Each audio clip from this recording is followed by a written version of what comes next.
Morning, welcome to RealVacantLand.com. This is Luke Smith, and today, Monday morning, 9 a.m. Every Monday morning, 9 a.m. I do these live feeds and I give updates and we talk about land because land is a passion of mine, and I think it helps set people financially free. It gives people more options and hope to go have places to live, first places, second places, third places, and or to be used as financial tools, as assets to grow your overall nest egg for yourself, for your kids, for your grandkids, whatever it might be. So that's why I love land and the creativity of land. You can buy land. If you buy it at the right price, you can get it, and it's pretty hard to degrade. It's hard for some corporate people to mess up. It's hard for taxes. Well, I shouldn't say it's hard for taxes to mess up. Sometimes the taxes can mess them up.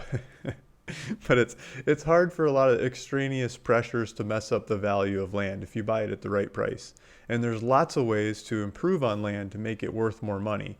And those ways are as endless as the imagination.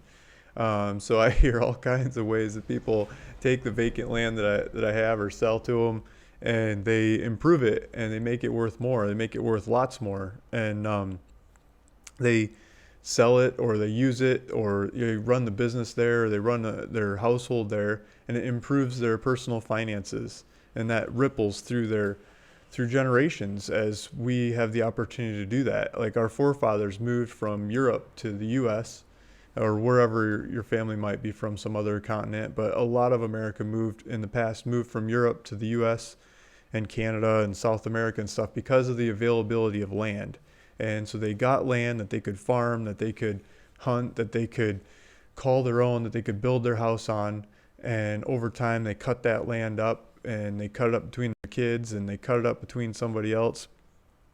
And that's what we have left in the U.S. is all these cut up pieces of property. There's still a lot of land out there that you can still buy, you can still cut up, you can still split, sell bits and pieces off to help pay for the part that you have, or use it, figure out a use for that land that makes it worth more than it just sitting there not doing anything. And so I think that's the beauty of land. You can get it, and if you get it at the right price, there's lots of ways to improve the value of the land, and not as many or hardly any ways to decrease the value of that land. And if you compare that to other asset classes like stocks, or I guess precious metals are another asset class like that. But I'm trying to think: infrastructure, pipelines, ports, hydroelectric projects, power lines, coal mines, iron mines, hard assets. They're Some of them are depleting assets. Some of them have a useful life. Maybe the useful life's 30 years or 50 years or 100 years beyond the time value of money, where it doesn't matter. But there's still assets that degrade, and land sticks around. It sticks around, and you can keep improving it. I mean, land in Manhattan, for example. I mean, lots of the properties in Manhattan the buildings have been ripped down and new ones have been built, twice as tall, 5 times as tall, 10 times as tall, again and again and again throughout time. And each time they come back worth more than they were before. It's amazing what people can do with land.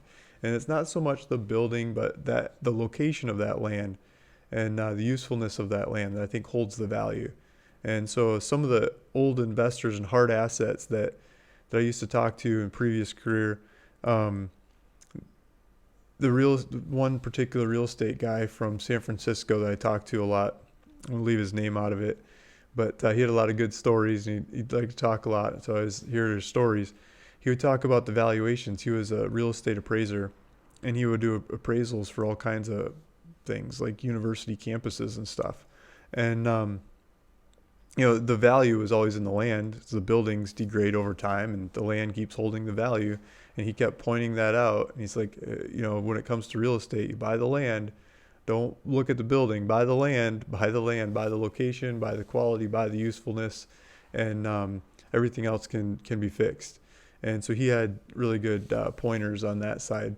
And I was advising him on hard assets, and we'd go back and forth. So welcome to the show. Thanks for coming on. I'm going to try to hit some comments, and I was just covering why I have a passion for land, and hopefully you guys have have a passion for land too, or else you wouldn't be here. Maybe you could put in the comments why you have a passion for land and what it is you want to use it for, or, personal, family, business, financial.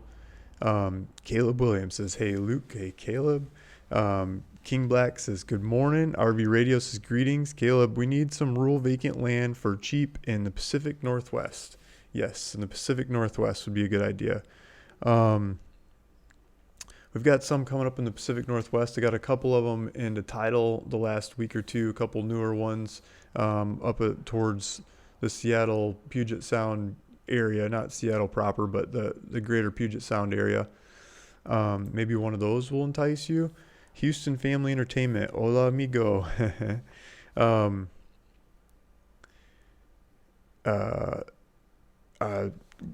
Good. I'm gonna mess up this name. Something Hole says, "Hi Luke, great coming on YouTube to watch you weekly. Thanks guys." Cindy Lee, "Good morning Luke, Caleb. Wife, kids, and I need cheap rural vacant land in Pacific Northwest. You can find some, I'll buy it." There we go. I'll keep serving up what we can. We keep bringing the cheapest land, the best land we can up on the website. There's 15 or 20 people or something on the website posting properties next to me. They're doing the same thing. They're mailing out cash offers, and usually ridiculously low prices. And people get back and they say, "Yes, I need the money. Give me the money now." And then we go put it up for a little bit more on the website. And that's where we get the cheapest land in the area, the cheapest land around. And we just keep serving up the cheapest land. So the cheapest land keeps people coming back for more. And we just try to keep serving up as fast as we can. Diamond Black Slim says, "Good morning, Luke. I'm looking for cheap land in and around Little River County, Arkansas. Hopefully you can post some soon." Little River County. I don't even know where that is, guys. Let's see if I can put that on the screen.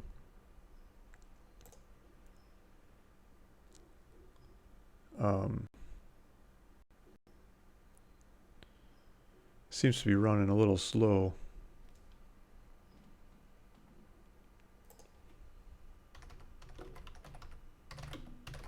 Little River County, Arkansas. I'm usually pretty good at geography, but I don't know that one. Ashdown, right north of Texarkana.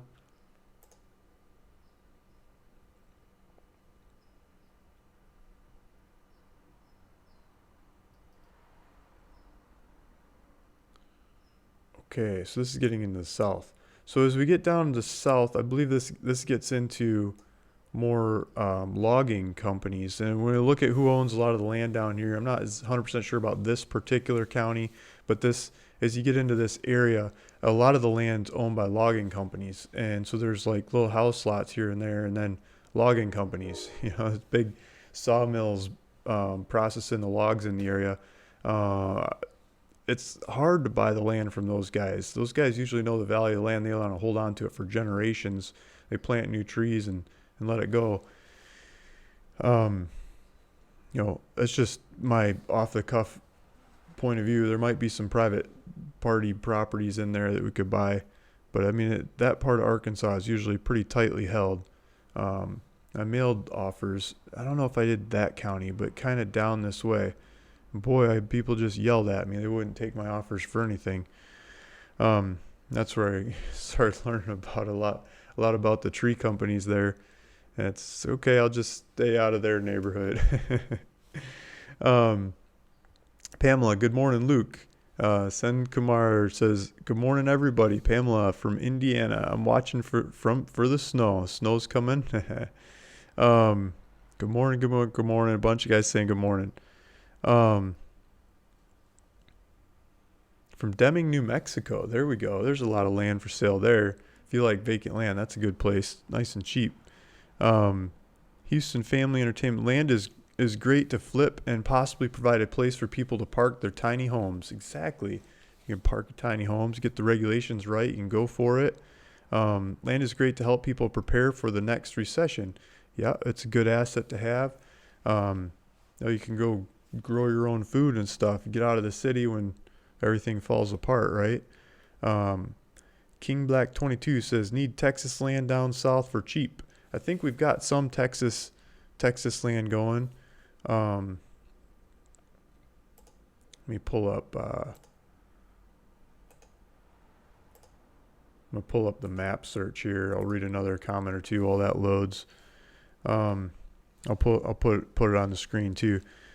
Uh, I agree. Houston, looking for land in Arizona, build tiny base camp while traveling full time in my RV with my best friend Paris, the Wonder Dog. Nice. Bet you Paris likes that. Um, okay, so this map's loading. It's taking a little longer than I thought. Uh, any country in the any county in the surrounding area. Oh, so, okay, so we had the map pulled up on Diamond Black Slim's asking about this county in southern Arkansas. So we got Texarkana just to the south of it, and yeah, I'll look around that area, see if we get some properties in that area. So that brings me to another topic, and I'll hit that, and then I'll come back to the comments. Is last week I made an offer, $500 offer, and if you want to see that offer, go back to see last week's Monday morning live show, and I'll talk more about the offer. But the offer was basically send in $500, and I'll go buy 10 properties for you and put them up for sale and sell them. These Arkansas properties, I buy them from the state of Arkansas. And then there's always some mystery fees and taxes and stuff that come along with them. We'll figure out what that is, but we'll try to sell the property and use that money from selling the property to pay the mystery taxes and fees, and splitting the money with the people that are doing this. I'll keep half of the profits, you keep half the profits. So the guys that started sending in money for that, thank you very much. Thanks everyone for sending that in. Getting the everybody into my database system. You're going to start getting live updates of what properties I'm buying for $50 a piece, and we'll, eventually, as we get all the paperwork done on them, we'll get them up on the website, get them marketed. You'll see which properties they are. You'll see links going to which ones they are in the websites they bought for you, and then you'll see as people ask questions about them, and then you'll see as somebody buys them, cash or terms. I'm trying to do cash, make it cleaner, and then send you money, send you half the profits off the thing, and you'll see that through all the 10 properties you get for each of the $500. So that was last week's offer. And there wasn't a link to it because my merchant account is not okay with speculative credit card transactions. So I was asking people to put just mail it. And so I put mailing address in there, just mail a check or cashier's check or something to the name and address in the description of that video. And so a couple people did. One guy sent chocolates from Hawaii too. That's pretty cool. My kids got a hold of those. They took off quick. So thank you. I'm going to try to reach back to everyone personally and say thank you as well. But just while I was on the video, just want to say thank you. And we're talking about Arkansas. So those are Arkansas properties. I think it'll be fun to go work those properties and plant the seed for more land investing going forward. Okay, so the next comments on there were we were looking for a map, and we were looking for Texas properties. Somebody was asking about properties in Texas. So I got the map search pulled up now on realvacantland.com. And I keep saying this every week. I'm going to try to clean it up. Looks like you got something in the South Pacific. Someone's got GPS in the wrong spot. But if we zoom into the map and we zoom into Texas,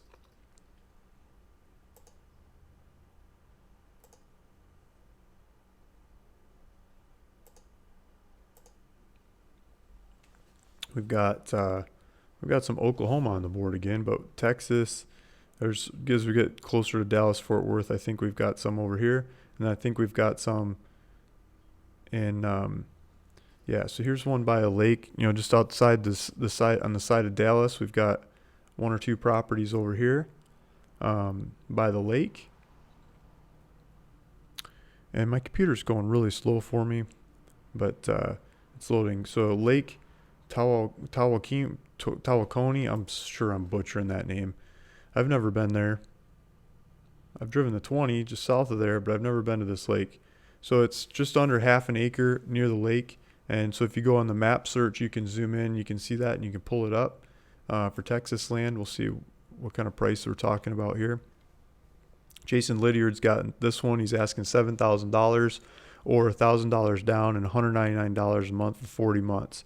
And it looks like it's got a little road on the north and the south, and it's just a lot in the woods with some other houses around the area. Zoning is usually really easy in these kinds of properties. I'm guessing you can use a mobile home and go for it here, but go check the rules and regulations. And the ad might say, looks like you lowered the price from 9,000 to 7,000 just recently here too. So take a look at that one. Let's see what else we have. I know we've got some by El Paso, but let's see what this lake is. Yeah, so we still got some over here by Lake Fork. So Lake Fork, there's a couple properties. Here's a just over 1/10 of an acre property. And I think you can do mobile homes here too. $4,200. So Fork Lake, $4,200 by Curtis. Curtis has this one up. And yeah, it looks like there's a mobile home next door with a power line out front. So road, power line, mobile home next door. So you can go put a mobile home on here, drive down the road to the lake, go fishing in the lake every day, go catch some fish. So there's a couple of these near lake properties in Texas. If we zoom out, there's some El Paso ones in Texas as well. There's a bunch of lots on the side of town. This map's going pretty slow for me, but there's a bunch of lots right on the side of El Paso. So check that out as well. Let's go back to this. Okay, so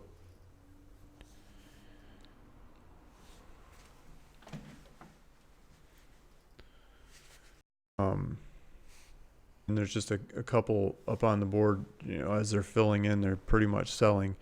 And so I'll get a bunch more of them up there with the funds interactively with the guys watching the show. Michael Ferguson, need cheap northern Arizona land. Yeah, so we've got some northern Arizona land.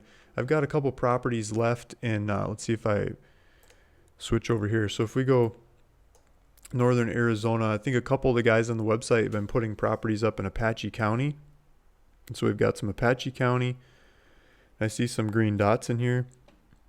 Apache County is the north easternmost county in Arizona. Navajo County is the second northeasternmost county, being right next to Apache. There's long north to south. They're very long counties, east to west.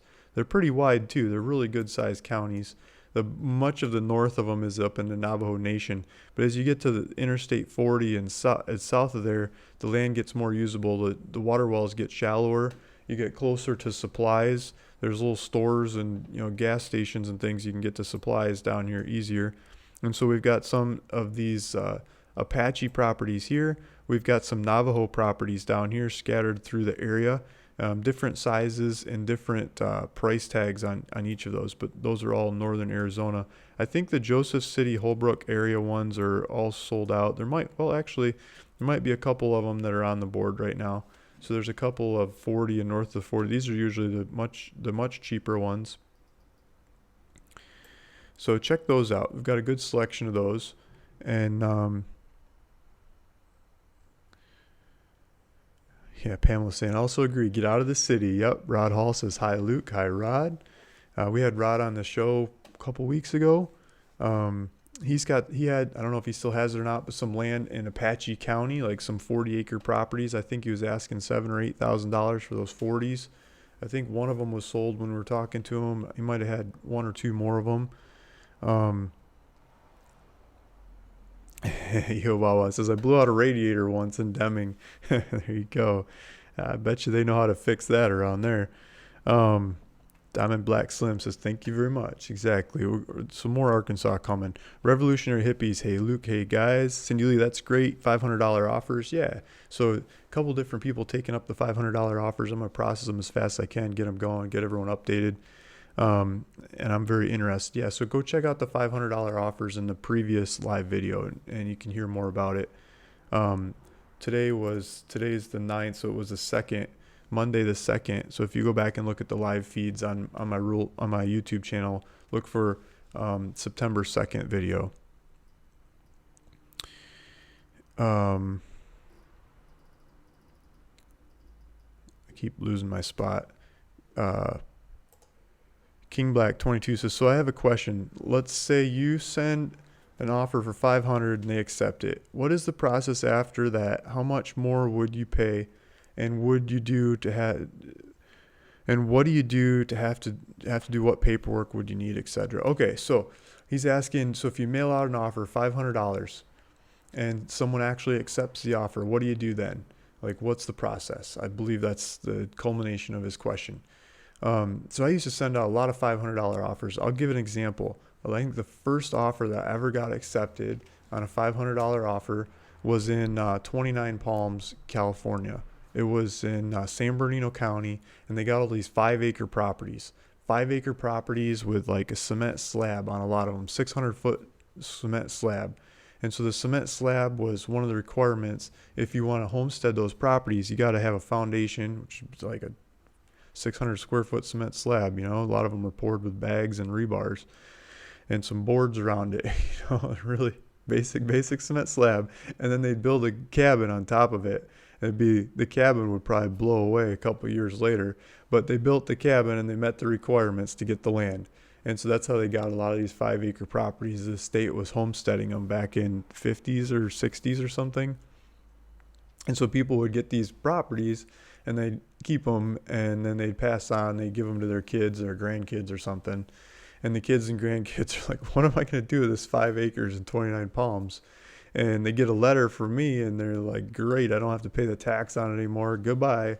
And so I buy the thing for $500, right? I bought a bunch of them, but the first ones I got accepted. Guy from Beverly Hills called me back, and it says it on the caller ID, Beverly Hills, and I look up the reference number of the letter that I sent to him, and he says, yeah, I'll take your offer for $500, but you got to buy 2 of them. I said, okay, so $1,000 for 2 5-acre properties. And he says, yeah, but they're not next to each other. It's like, I don't care. I'm going to sell them separate anyway. And so I got 2 5-acre properties. And then I said, okay, now how do I do the paperwork? This is answering your question. So I went on and I started looking around for some deeds, like for California deeds. Like, how do you do a deed in California? And there's a website that I really like that anybody can use. I mean, I don't get paid by these people or anything, but it's helped me in a lot of ways. So hopefully this website helps you guys. It's also recommended by Dave Ramsey and guys like that. So you called U.S. Legal Forms. And so you go on U.S. Legal Forms. And so this one was in California, right? So it's pull up California and let's do a deed. See if I spell deed right. Like, I should be able to figure that out. And you see what comes up. They got contract for deed. I don't want a contract for deed. I want the deed of trust, mortgage. So you can buy all kinds of stuff. Okay, here's a grant deed. Most frequently ordered. Well, that's a good place to start. So what most people use in California is a grant deed. Okay, they charge $14.41 for the grant deed. So let's click on the grant deed and let's read about it and let's make sure this is what I want. So you go to grant deed, and the nice thing about this website, and as soon as I say this, they won't do it, but they give you a preview of the document, right? And so let's see what the document is. It should come up here somewhere. My computer's running really slow with the video and stuff. State of California grant deed. Okay. It's a preview only. If I paid for it, I get the real one. So here's the notes. This basically tells you what to do. And then there's a disclaimer. And then here's the deed.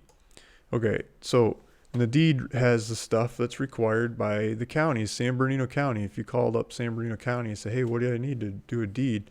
They'd tell you this whole list of stuff, and this deed covers that whole list of stuff. So one of them is, who's the deed prepared by? It's prepared by, and then who do I send it to after recording? And after recording, return to. So if I put my name and address here as the one preparing it, and I got it recorded, they'd send it back to me. If I put prepared by, if I put, so where's send it to after recording, I made 3 boxes on here just so I could adjust them around, right? So after recording, send to whoever I'm selling the property to, because I don't want to get it back in the mail and be responsible for sending it to them again. Let's just get it to them as fast as possible, right? So, but in this case, we're buying it. Let's talk about buying it. So prepare for and after recording. I'm going to put my name in there because I want to get it back because I'm buying it. I'm going to get it recorded. Send tax statements to grantee. Okay, I'm the one buying it. I want the tax statements too. I'm going to put my name and information in there. And then it's, transfer tax. You got to put the transfer tax in there. You can talk to the county and talk about how to calculate the transfer tax. San Bernardino County, it's 55 cents per $500. I've done it so many times. I know it, off the top of my head, but APN number, you get the APN number of the property, unincorporated area. So I put unincorporated area of make sure you got the county name in there. This deed is a little old actually. So there's some new laws that have come up since they made this deed about paying this $75 tax if you don't declare an exemption to it. So the county has like a cover sheet you could use to slap over the top of this to get out of paying that tax. But in my version, I didn't want to pay for an extra page, so I just added a one-liner in my California deeds that I'm exempt from paying that tax because I'm paying the transfer tax. Basically what it says, but it says in legalese, And then you fill this out for valuable consideration. I so-and-so, that's who owns the property now, grants it unto me if I'm buying it. So I put Mr. Beverly Hills, whatever his name is in there, is like a trust name. And then I put the county name in there, make sure it's in county of San Bernardino, California, located in the city. Okay. So then you have the guy that's selling it to me, have him sign it in front of a notary. And then the notary stuff, you got to fill out all the notary stuff. And then you got to have the grantor's name and address information in there. And you got to have the grantee's name, address, and information in there. Because it might be companies and trusts and everything. So you got to have that in there as part of the California requirements. So, yeah, it just makes it easier to find people who own land. So how do you get somebody over in Beverly Hills to get this to a notary? Well, what I do is I go to this website. I go over here to 123notary.com. Does anybody know the zip code in Beverly Hills? Let's just say it's this zip code that I'm in. I don't know the Beverly Hills zip code. Well, I should know it. It's on the 90210, right? Let's do that. It was the same as that show that used to be on TV. The high school show. Okay, so Cheryl Harrington, I've hired her before. If we look at reviews, you might see Luke Smith on there. I leave reviews on lots of these.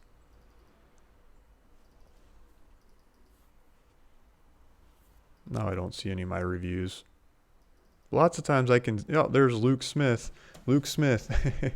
Wow, that was fast and easy. I will use her again. Had her go to a real estate seller's house with 2 cashier's checks and deeds for 2 properties to sign over. Everyone seems happy. Okay, leave her a review. This is 2015. This might be the same notary that I hired for this deal. So you go on here, 123notary.com. Let's say I'm going to hire this Cheryl Harrington person. And she's got phone numbers. You call her up and you say, hi, I got a deed. I would like notarized by so-and-so, the guy that's selling me the property. And I got a cashier's check from a bank that I'd like to send him. Do you mind dropping off the cashier's check, getting the guy to sign it, check his ID, make sure it's him. And I'll put an envelope in here too. Just put it back in this envelope and still send it back to me when it's signed and you dropped off the money. Oh, by the way, how much is your notary services? Okay, I'll put a check in there for you too. You keep that check. And then what's your mailing address? Well, she's got it on the screen here. I'll just verify the mailing address with her and then send the payment to her, or send all the paperwork to that mailing address. And these notaries do this all the time. Lots of them have probably done it for me. Look, number of loans signed, 3,800. She's done a lot of signings, right? So they know how to do it. So you get that paperwork and you give it to them, and then she sends it back to you. And then let's go to San Bernardino County or whatever county you're doing this in. account, TOU, San Bernardino County Recorder. So San Bernardino County Recorder, go call the recorder. Say, hey, what do I got to do? Or read their stuff. What do I have to do? They'll have a fees on here, forms and fees. Here we go. And so San Bernardino County is, let's look at the fees. So fee schedule, you have to pay them something to get it recorded. So you got to figure out how much the fee is. And so this example, it was one page with a notary page. And so we're going to have this first page, it's $14. They're going to bill us $14 for that first page. And then they're going to do each additional page down here. Each additional page is another $3. So $14, $15, $16, $17. I'm going to send them $17 plus that transfer tax that we were talking about, that 55 cents per $500. Let's see where that's at. You got to read through all these fees. It's in here somewhere. And then down at the bottom of this list, no, that's not the right $10 fee. There's a $10 fee in here somewhere in this county. Not all the counties have it, but as the more of these you do, the more weird fees you'll find. Because if you send it to them without the right fees, they'll send it back to you with a letter. It says, hey, you idiot, you missed the $10 monument tax. There we go. Survey Monument Preservation Fund. $10. So there's a $10 fee in San Bernardino County if you're doing land and the legal description doesn't have like a plat map. It's not referencing a lot number in a neighborhood. You got to pay this $10 monument tax. And the monument tax it's the land that's like public land survey. It's the land that's, this quarter, this half, that half of land, that kind of legal description, quarters and stuff, sections, township, ranges, and quarters. You're going to pay the $10 tax to keep the monuments going in the county where all those public land surveys are drawn off of. So, what did I say? $17 plus $10. We're up to $27 plus 55 cents per $500. Let's say we're buying the two properties. We put them both onto one deed. And so that's another, what did I say? $27 plus 55 plus 55 is $28.10. $28.10 you'd have to pay the recorder. Now there's another piece of paper in California that's missing that you got to add on. So if you sent that to the recorder, they'd send you a letter back and they'd say, hey, you idiot, you forgot your tax paperwork. And so it's, what's it called? PCOR, Preliminary Change of Ownership. Preliminary Change of Ownership Report. So bring up this preliminary change of ownership, and I'm not going to open it, but it basically asks for what'd you pay for the property, and is there any real estate fees and other stuff involved, and you sign here. And the buyer of the property in California signs. So the buyer signs that tax form. And you put that with the deed. You don't have to pay anything more to get it recorded, but that goes when it goes to get recorded, and then the recorder sends that to the assessor. And the assessor gets information off of that tax form to update their records. And then if somebody else, like you guys, want to make an offer on this property I just bought for $500, and you're going through databases and stuff, you say, look at this guy just bought it for $500. I'll offer him $1,000. It'd still be an awesome deal. And you mail him $1,000 offer, and you'd be getting that information off of that form that I put with it, this preliminary change of ownership form. Those preliminary change of ownership forms are statewide. They go to the whole state. Throughout the whole state, you got to do those forms. But each county has their own little dance, and you can figure it out by talking to the recorder. Say, hey, I'm buying some property. What do I need? And they'll tell you what you need, go fill out the checklist, and now you have the tools and the basic framework of how to do that. The one thing you're probably missing is when you fill out that deed that we were looking at back here is the legal description of the property and the title, what name you're buying it under. So this says insert legal description. Whoops, let me put it back on the screen. So it says insert legal description. So get the legal description off of the deed that you're buying it from. You can look up the deeds that you're buying it from through all kinds of real estate databases, or by going to the recorder and ordering it from them. or maybe it's even on their website. If you start with a county like Elko County, Nevada, the deeds are on the publicly available on the county website. You can just pull them up and look at them. So it's easier to start in a county like that where the data is a lot easier to get your hands on. So hopefully that answers the question. I think that's a really good question. It's probably enough information in that answer for you to go do it, but you probably fumble through it the first couple times and you just get better at it as you go.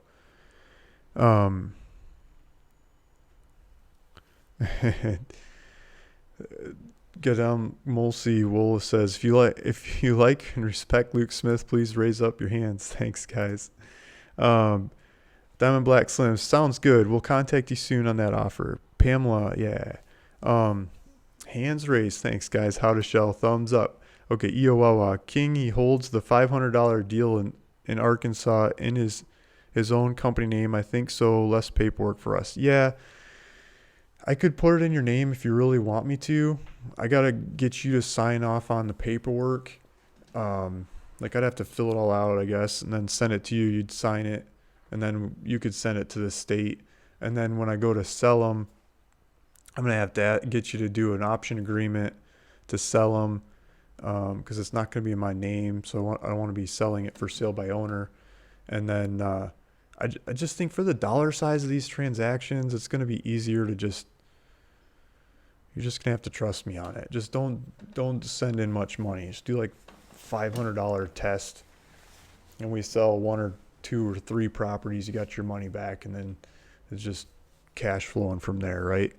And then I think it builds trust to do more and bigger ones out in the future. And as we get into bigger ones, especially in title size ones, I'm going to want them in your names because the taxes on there just gets crazier. I don't want to get liable for lots of taxes. Okay, so Pamela, how about Missouri?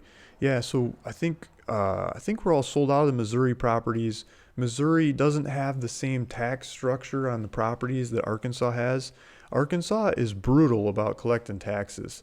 So if you haven't paid taxes for like 2 years, they say 3 years because they don't bill you for the taxes until a year after the taxes happened. I don't know. There's probably other places in the country that do this, but I can't think of them. If you guys can think of other places in the country that bill you in like September for last year's taxes on the property, I'd like to hear it. See if anyone else does it. So what Arkansas does is they're year in drag, so they go spend money, they do what they want to do, have a happy, merry government party, and they spend the taxpayers' money before they even have the taxpayers' money to spend it. And then they count up how much money they spent at the end of the year. It takes them a while, right? It takes them till April, March, June or something to count up how much money they spent in the previous year. And then they send out bills in like September or ish for how much money the county spent. And they base it on how much your land's valued at, and you get some percentage of that. And so they don't ever miss a budget that way. I don't even think they have a budget. I mean, they just spend and have fun and then send the bill to the landowners, right? Instead of most places have a budget and that's how much they're raising taxes for. And like, if you overspend it, you're getting a deficit, like a little more checks and balances there. But Arkansas, yeah, they charge basically a year behind charging you for the taxes. And so they say it's 3 years of not paying the taxes and then the state takes it away. But you don't get the bill until like a year after the taxes have happened because it takes them so long to bill you and figure out how much they spent in bill you. So then they take the property, they stop the collections of the property with the county and move it over to the state like 2 years after the stuff was billed, 3 years after the taxes have happened. And so the state takes over the billing of taxes for delinquent ones, and they say, okay, eventually we're going to go auction this sucker off to the highest bidder and you're losing your land. It's like, why didn't you pay your taxes? It's going away. And they get a lot of bad data in there, like whose name it's under and stuff as things are changing through the ways. I don't think they're that accurate at sending out updates and information on it. So the state takes it back and then they put it up for sale on their website. If Eventually it hits the auctions, and after it goes through the auctions and nobody pays all the taxes that are due on the property, then it's on like a list of ones that you can just go in and you can see it on the state website. You can pay how much back taxes are there and get the property. So you could cherry pick some pretty sweet properties out of there just by doing the research on each one of them and paying the back taxes and getting the property back. Now, if you pay the tax to get pay the tax to take the property from someone, they still have a window to be able to pay the taxes off and keep it. So it's not right away when the stuff transfers to the state that it's gone, and it's not right away on the taxes on the auction either. So you get multiple windows as a landowner to pay off your taxes, the system that they have set up. But then 2 years after the auction, you go into negotiated territory, and that's where I like to go. So go into negotiated territory, you can make offers on the land that nobody bought at auction, that nobody paid off the taxes to take off with, and you can offer the county offer the state whatever you think is fair to offer them. I mean, I've sent them $5 offers, you know. I thought it'd be fun to offer them $5 a property. It's just sitting there, and why not? The state will wipe out all the old taxes and do the pay. I didn't realize it costs them money to do the paperwork. It's like they actually have to pay the county to go get it recorded and stuff. So the state would be paying money if they accepted my $5 offer to get it closed. So $5 didn't work, but they'll send you a letter that says how much they will accept, and they'll get back to you and say, no, dude, not $5, but we will take this much for the property. And that's like their bottom dollar. They're telling you how much it cost them to get this thing off their books. And so you can get them back, and you go through paperwork dance. It takes months to pull it off, but you can get some really cheap properties. So Arkansas has that. Missouri doesn't. That's why there's a lot more properties up for sale in Arkansas than Missouri. The U.S. as a whole takes properties back for taxes way more than Europe and Latin America and a lot of Asia ever does. And in that fashion, we get a lot more churn in our markets. More things come up for sale, and people don't hoard and sit on things forever through multiple generations of bad names and things, and not using the land. I think it's healthy to have that turnover, but it's frustrating if I'm the one that's paying the taxes. So it's pros and cons to it either way. So let's keep digging into these questions, because I wanted to get to some of the stuff on the website too. Yes, the feed is slow on my end too. Yes, I don't know if I should shut down and restart. I'm just going to try to go through with it. The screen is blurry too. Sorry about that, guys. Got a yellow lights on my side, so it's not green like it should be. Buffering in Houston. Uh-oh. Land taxes are high in Indiana. It's crazy. Yeah, it's further east, it's generally higher, it seems like. Can you tell me if you have land for sale near the Sholo, Arizona airport, White Mountain Lakes Estate? Not White Mountain Lakes Estate, but not too far from there, maybe 20 miles or something north of there as you get down the hill a little bit more. I've got properties in that area. So close, but not exactly there. Ringo Starr, hello Luke, what home can I build in Arizona? Yeah, so I mean it depends on I lost my spot. So what home can I build in Arizona? That was the question. I'll try to get back to So hello Luke, what home can I build in Arizona? I mean, you can build all kinds of homes. It's much more specific to the actual building site that you're picking out. And if there's a neighborhood, they might have neighborhood regulations. If it's in a city, there might be city regulations. If it's whatever county it's in, there's probably some county regulations. And then there'll be some building code from there that they've adopted. So you've got to go through that process to figure out what the regulations are on that particular property. It's more than just the state. It's about the property. Jovi is saying, I emailed Rod. Thank you. I really like the Southern Navajo props if the country was not so obtuse, and if the county was not so obtuse in some ways. Yeah, there's some, I mean, it's just country idiosyncrasies. Jovi, when do you email You guys are going back and forth. Jason, Pamela, I have the Missouri land that's on Luke's site. I bought 400 properties on Bull Shoals Lake. Luke did a video already. Yeah. So Jason got a whole bunch of properties in southern Missouri. And I don't think he put them all on the website, but I think he put some of them on the website, and he's been feeding them on there. So if you talk to Jason Lydiard, or you look at, let's pull up the map, see if I can get the map to go. I wonder if this map is why everything's running slower.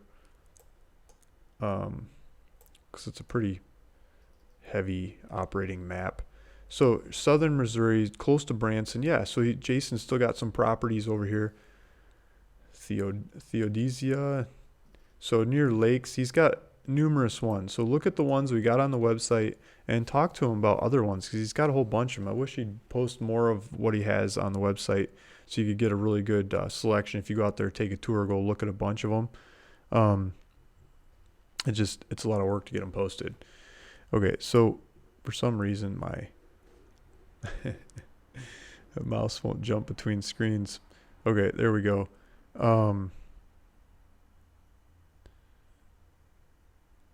Let's see.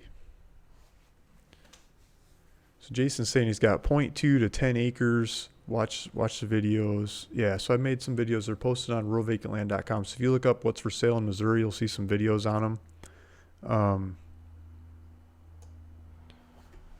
Rod Hall says Nolo Press has some good info all about deeds, etc. Yeah, Nolo has a good stuff about deeds too. I like that website that I was showing you, because you can see previews of the stuff before, and you can look at it and say, okay, I think I can fill that out, or whoa, this is way over my head and I need to get more information or more help. There's a lot of ways to do deeds. That's a do-it-yourself way. I mean, you could hire a lawyer. You could do something in between with one of these websites where you answer questions and they fill it out for you.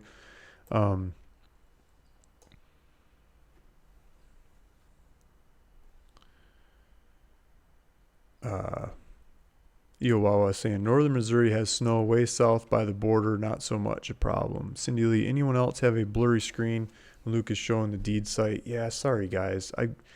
I'm getting a blurry screen across the board because something about just the maybe I'm hooked to the wrong YouTube server or something. It doesn't seem to be flowing very well.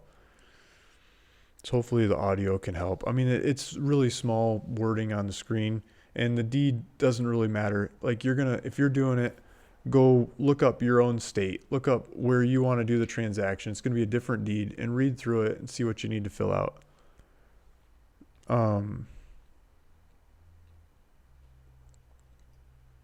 Guys going back and forth with each other. Do you have any land in New Mexico or Arizona with a riverfront? Not that I can think of off the top of my head. I have in the past. They seem to sell out pretty fast, the ones I've had. I don't have any right now that I know of. White Horse. I'm only interested in New Mexico or southern Colorado land. Yeah, so we've got a bunch of New Mexico and southern Colorado land on the website. I'm really thinking this map is heavy internet load, and that might be screwing up my video. So I'm going to close the map and just talk more abstractly. I'm gonna close a couple maps and things on here. Yeah. Jason Lydiard, 90210. Luke, you're showing your age. Exactly. I used to watch that show as a kid. How could you miss it? I was like middle school or something, and it's high schoolers having a good time. Pamela, I have an uncle south of Missouri. It's not bad on me. I'm in Indiana. The weather's killing me. Yeah. Rocker, hello from Florida. I'm ready to move. Jason, go. Pamela, Jason, you guys need to go talk to each other about all those properties. Yeah, Cindy Lee, very helpful info, Luke, traveling notary service. Yeah, so the traveling notaries, you can get them to do lots of things. Recently just did a land sale. A lady was nervous about buying land on my website, and she was the neighbor of one of the properties I had for sale. And she said, okay, I'll give you $500. She paid $500 to the website, but the rest of it I want to pay in person. Like, how am I going to do this in person? Like, it's in Northern California and I'm in Southern California. And So we came to a conclusion, something in between. I'd send a notary over there with the paperwork ready to go. I signed it all, filled it all out, and trusted the notary with the paperwork to give her the paperwork that here, you can go get it recorded.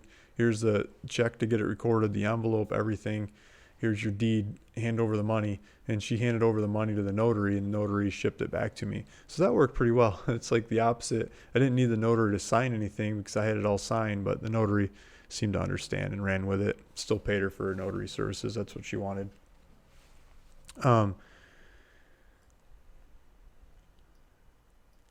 Yeah, Pony Express Notary. Oh yeah.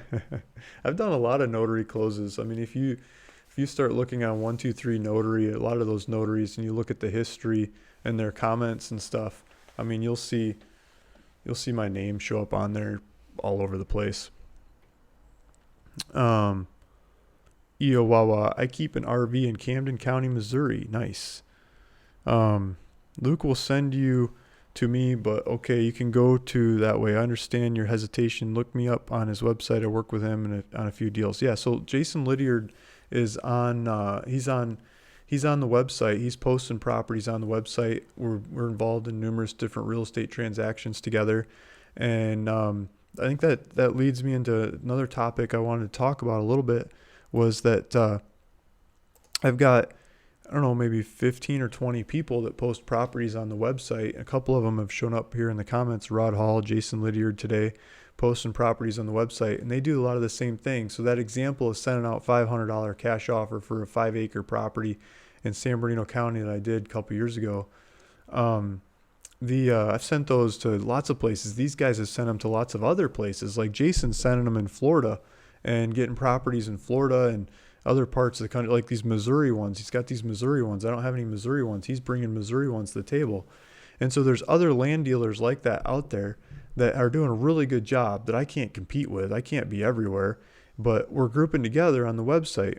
And so this website, ruralvacantland.com, kind of started as a co-op with a couple people because we're posting properties on the big land websites and paying a whole bunch of money to get the land posted on the big land websites.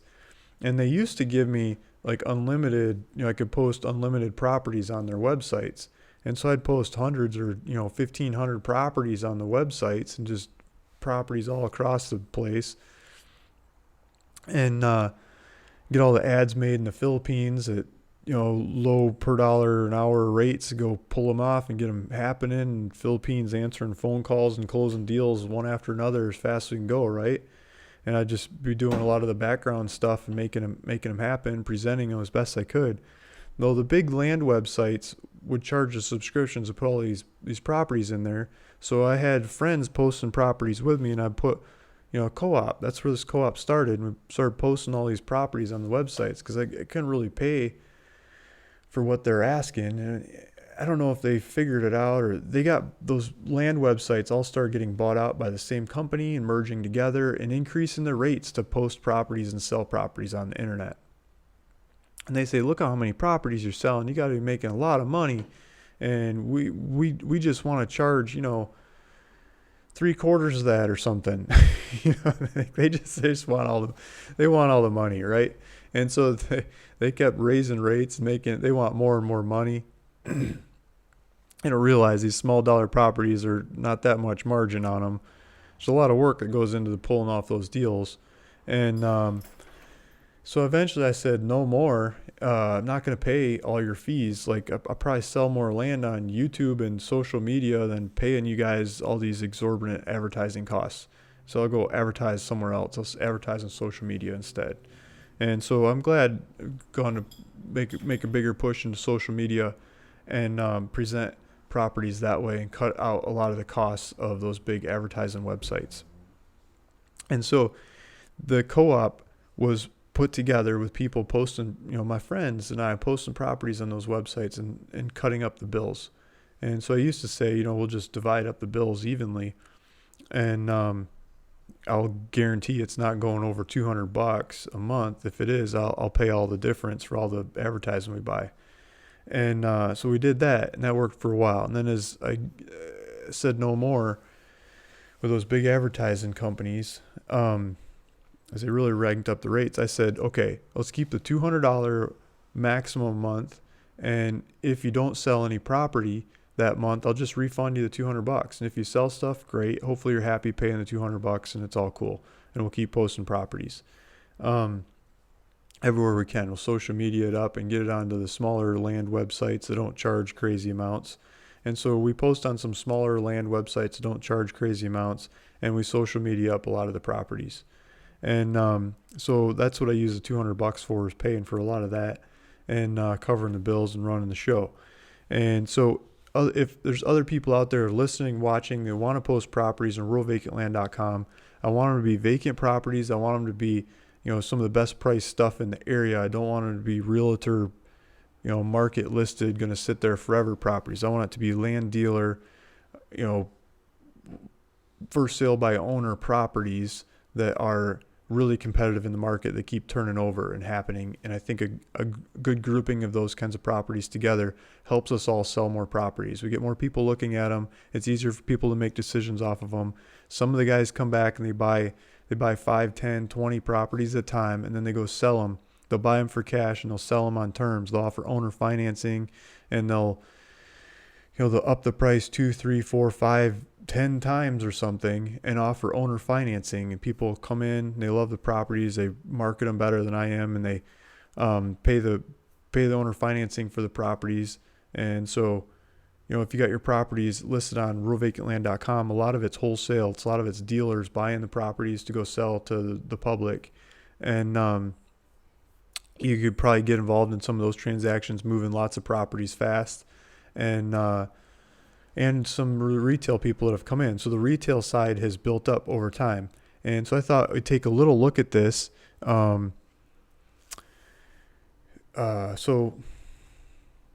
let's look at sold. So if we go to the sold properties on ruralvacantland.com, and we go to, so the last thing just sold some Castilla County, right? So let's go to Castilla County, Colorado. This is 5 acres. So if we go to this property, Jason Russ got this one up here. I'm not 100% sure he sold it through ruralvacantland.com or some other website or wherever, but it was on here. And if we look at the hit statistics are not on there, but if you had access to the website and you're posting properties, you could see the hit statistics. So on the back end of this one is 266 people looked at this one before it sold. So let's go to Zillow.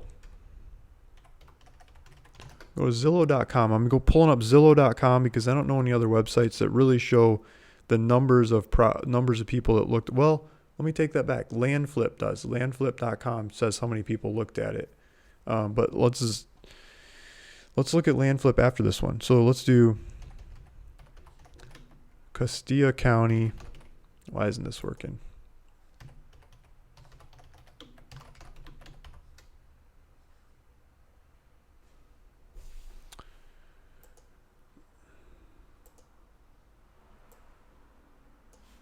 Colorado. So computer's responsiveness going so slow, it's making a mess all over the place.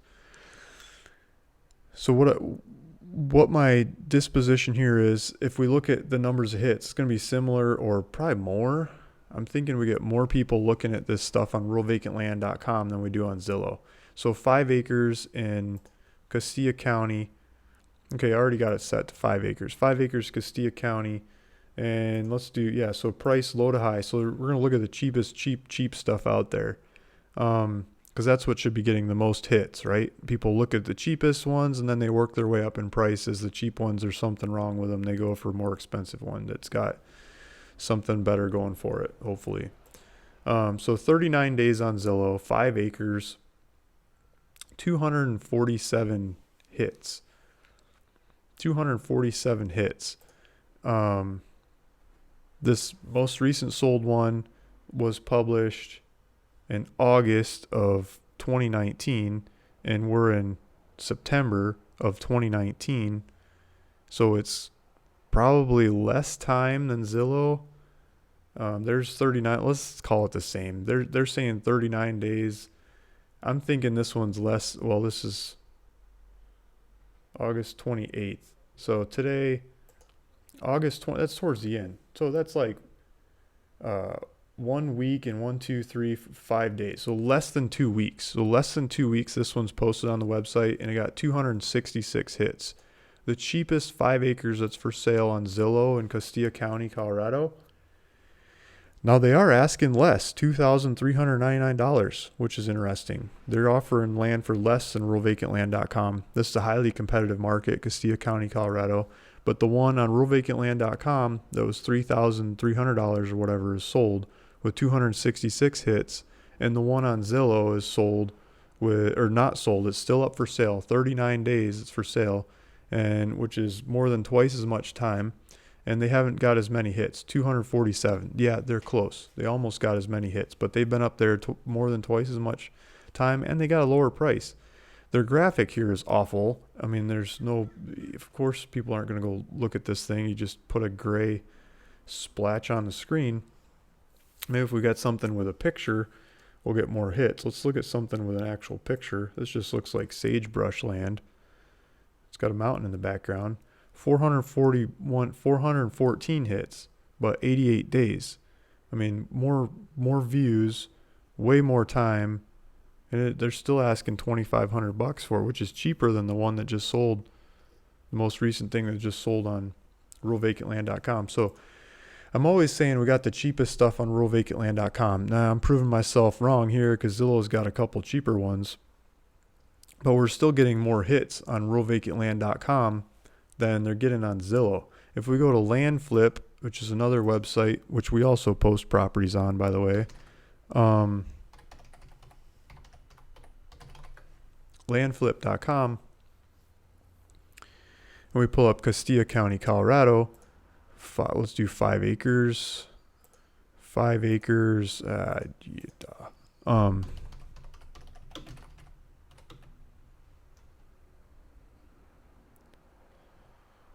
Okay, so there's a bunch of options. Castilla County, Colorado. Let's look at that. Let's see. Let's sort by price low. They've got cheaper ones on here too. Look at that, $27.99.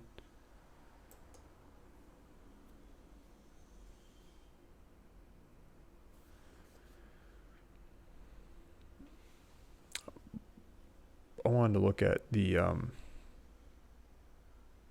hits. So I think they're on here. I thought I saw them on here. Views, 133 views. Saves 2. Posted a week ago. So let's say mine was up there 2 weeks. This one was up there a week. Let's double theirs, 266. It's almost the same. They almost got the same amount of hits. It's exactly the same. So they got the same amount of hits over here on LandFlip as we're getting on ruralvacantland.com on this example. But if you post on ruralvacantland.com, we'll go post your property on LandFlip for you. So I put a link in the description of this video. If you want to go start posting your properties on ruralvacantland.com, you get both of these sites and and some other websites, and there you go. So there's a link down there in the description. Part of that is the $200 a month. If you don't sell anything, just let me know. I'll refund you month after month if you don't sell anything. If you just got one property, maybe it takes a while to actually get the sale through. If you got 500 properties, I'm sure you're selling stuff all the time. But, just refund as things don't sell. So I think it works for smaller land dealers and bigger land dealers. Unlimited, post as much as you want. The caveat to that is if you're doing it yourself, we give you the back end access to do it yourself. You go do it yourself. If you want us to do it for you, you can give us, give my back office APN number, county, state APN number. We'll go make the whole ad, pictures, everything. They'll put the whole thing together. My back office is charging by the hour, and the rates that they're doing it pretty fast, and a lot of them they just do a lot of volume. It costs generally about $12 to make a listing, and you're paying costs to my back office. I don't make anything off of that. I'm not marking it up or whatever. They bill you and you pay them. It's about $12 a listing. And if you're updating prices and pictures and things, they'll charge you by the hour. And so you might have a little bit of bill coming from them. And it's really easy to use them on lots of different things to do these land deals and making land deals happen. I'm going to be using them a lot on these Arkansas ones that are coming from last week's deal, and just grind out a whole bunch of Arkansas properties. So that's there available to you if you get to be, sign up to the co-op. You can use them to do a lot of this work for you. I mean, they can make deeds, they can make contracts, all kinds of, a lot of this paperwork. We were talking about paperwork in the past. I taught them how. I mean, you can use them and to do your own land deals, deal after deal after deal, and just look it over and proofread. And when you get the ads, feel free to update the titles and the wording and the description to something more like you believe it is, but that seems to work. Okay, so I'm gonna next thing I want to remind you that I'm going to give away some land or some mailers at the end of this call. I'm going to give you guys the option. Whoever wins can have the option of getting some mailers, and mailers will send out cash offers. And if they're, I'm going to put in my database so you see everything happening as it goes through. And you're going to get, as we get some deals, if we get some deals off of those cash offers that we make, I'll pay to send the mail out. I'll price them. I'll do all the work. I'll answer the calls, make it happen. As the deals come back in, I'll do the due diligence. You're going to see the steps along the way. If you want to finance that property, great. Otherwise, I'll probably find somebody else to finance the property or do it myself and charge for the financing side of it and put it up for sale, sell it as best we darn well can, turn it into cash, and send you half the profits after the financing costs of pulling off that deal. So I think that's going to be a lot more money to you than one of these free properties that I give you and going to resell that property or using it. But if you're going to use it, or you just want the land as memento or whatever, you can choose. You can choose the land or the mailers. So stick around. I'll ask a question later on towards the end of the show, and we'll do that. I wanted to get into last thing on my checklist. I wanted to jump into my website and do some promotion of the properties that we have on the website. And so I'm going to try to go through these fast. And I meant to do this like for the whole show, but I got sidetracked and there's a whole bunch of questions going by I should catch up with too.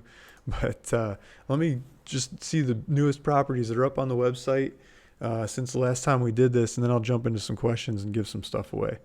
Okay, so we've got Sarasota County, Florida, 1/4 acre we don't have a price on here yet. It's just fresh on the website. Colorado, 5 acres in Fremont County, Colorado. This one's just on the website. We don't have a price on that one yet either. Like, these are in getting made right now kinds of listings. Majestic Mountains, blue skies, only an hour to Reno and Lake Tahoe. 26 or almost $27,000 for almost 40 acres in Leon County, Nevada. So on the Nevada side of Lake Tahoe. That's pretty neat. Here's Port Charlotte. This is southern Florida more. 1/4 acre in Charlotte County, Florida. I'm guessing you could put mobile homes on it. It looks like there's a street. It doesn't have a price yet because it's just getting made. Look at this. Kalkaska County, Michigan, $21,000 for 10 acres. This is like the county next to where I grew up. I used to go fishing in this county. I had this little aluminum boat I used to pull around behind this old van that I bought off a neighbor for mowing her lawn. I mowed her lawn so much she gave me enough money to buy this van she had. And I used to pull my aluminum trailer with that van all over the place and go fishing in Kalkaska County because there's all these lakes and streams and stuff that are fun. This looks like the kinds of woods I grew up in. This is springtime with the leaves just popping. There's white pine trees here, and I'm thinking that's poplar in the background. Maybe maple. Look at that. This thing is close to the lake. It's 10 acres close to the lake. Let's see. Yeah, this is like right next to the lake. What lake is this?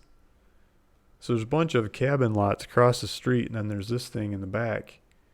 Kind of looks like the road goes up here, and this is maybe behind it. I'm not sure what the access is. You'd have to ask about that or read the ad. I haven't read it yet. It just came onto the website. But it's next to, is that Manistee Lake? Manistee Lake. There's Manistee, Michigan, and there's Manistee Lake. I think they're different. Look at that woods. That's a bunch of poplar and maple. A lot of maple. So look at this map. You're right next to the lake. There's got to be access to that property somehow. Probably gotta build a driveway back in there. So look at that, like cabins all along the lake and a bunch of them on the other side and in the woods around the area near the lake too. I bet you there's a boat launch somewhere around this lake. This looks like a harbor. Maybe. There's got to be a boat launch. There's docks everywhere. So I'm sure there's a boat launch. If you go study this lake, you go launch your boat, have 10 acres next to the lake. I don't know if you want to cut it up into cabin lots or just keep the 10 acres. You probably go deer hunting in there, probably turkey, probably squirrel. That kind of woods can be deer and turkey would be the main game. Just have a nice place in the woods. And if we zoom out a little bit, you can see where I grew up as a kid. I mean, this isn't very far away at all. If this map will keep up with me. Come on, map.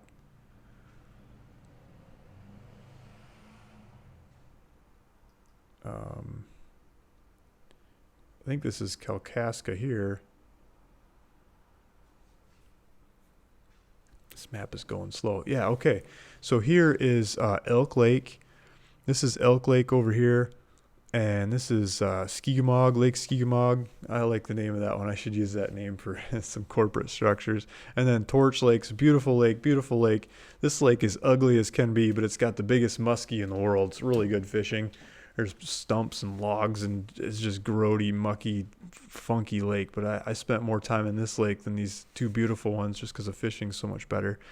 And then over here, see, up here is Tobacco. This is a place I used to go fishing a lot. And if you reference back to what name you're sending the money to last week on that in the previous deal, it's Tobacco. This is Tobacco. This is it's a beautiful nature preserve. And then I grew up on the beach right over here as a kid. My mom's cabin is over here, and the house we had as a kid is over here. So I spent a lot of time on this lake. This is east of Grand Traverse. And if we zoom out some more, you'll see Lake Michigan. So there's Lake Michigan over here. And this is the bay coming in. It's Traverse City, Kalkaska. And this lake to this property is right here. And there's gorgeous beaches and fishing and streams. I took the kids canoeing on the Osable River, which is over going this way, going towards Lake Huron. So a spectacular trout fishing stream. This summer we were up there. So this property means a lot to me. Patricia Zach's got this one on the website. So $21,000 for 10 acres. That looks like a nice property. So let's keep going. This is Kern County, 18 acres. Looks like it might be up in the mountains. $79,000. I got to roll through these and make videos about these properties, each one more specifically. I don't have time to go through each one of them today. 10 acres in Inyo Kern, California. $9,500. Here's Escambia County, Florida. I think that's in the Panhandle. $11,000, almost $12,000 for some more Florida property.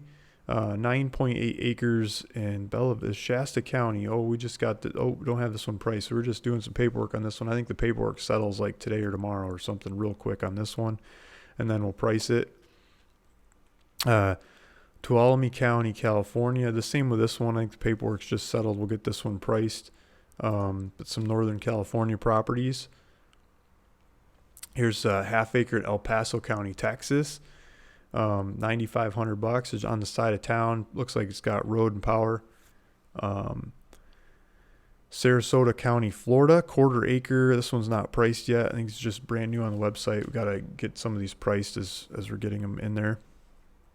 Here's Charlotte County, Florida. Same thing. This one's not priced yet. We'll get that priced. Sarasota County, Florida, quarter acre. Sarasota County. Florida is chiming in there, guys. People have been asking for Florida. Florida's coming online.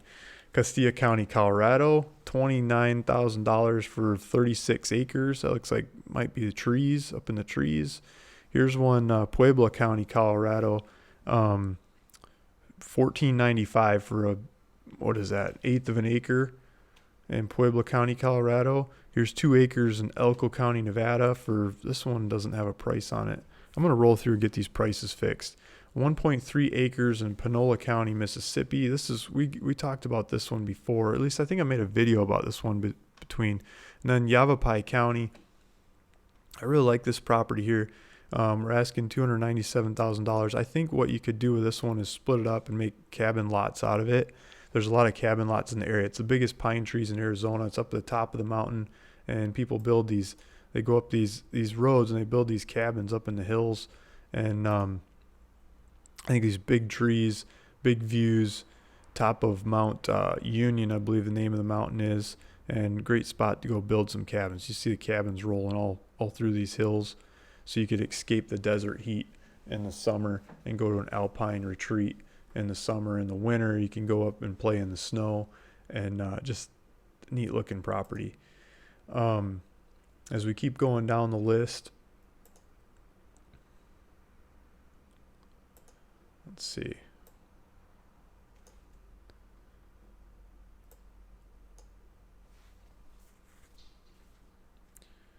Computer's not keeping up.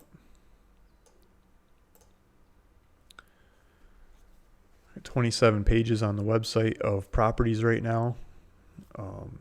Used to be up into 300s. We've been whittling away at it, getting a lot more of them sold, filling in new ones in between and behind as fast as we can too. Iron County, Utah, Kane County, Utah, $2,500, $45,000. How much is this? This is 10 acres for $45,000 in Kane County, Utah. You're going to be by a lot of big parks. Impressive. Garfield County, by a big lake. Not sure what state that is. I'm going to have to fix that. So I'm going to have to do some editing and fix some of these up so we can figure out where they're at. And then we're getting into the Apache, 20 acres in Apache. 3 acres. I think these are ones we covered before. So there's a really quick update of the properties, a taste of what's up for sale on realvacantland.com. To really get an idea of those properties, you need to go look up the areas you're interested in and zoom in on those properties. And I'm going to try to make individual videos about lots of these properties and roll them out through the next week, and out into the future as much as I can. Let's get down to the fun stuff. Let's give something away. I'm going to give some away, and then I'm going to go through the comments, because I'm sure I missed a bunch of comments in here, but I don't want to keep you guys around forever. Let me see. The chat. Where did it? Okay. I'm trying to YouTube move stuff around on me.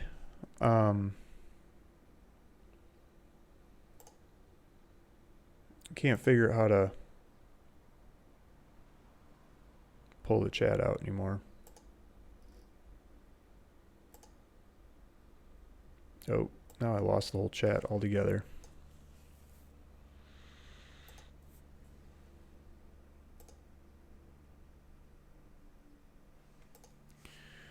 Okay, so I'm just gonna, instead of putting the chat on the screen like I like to do, I am not going to do that,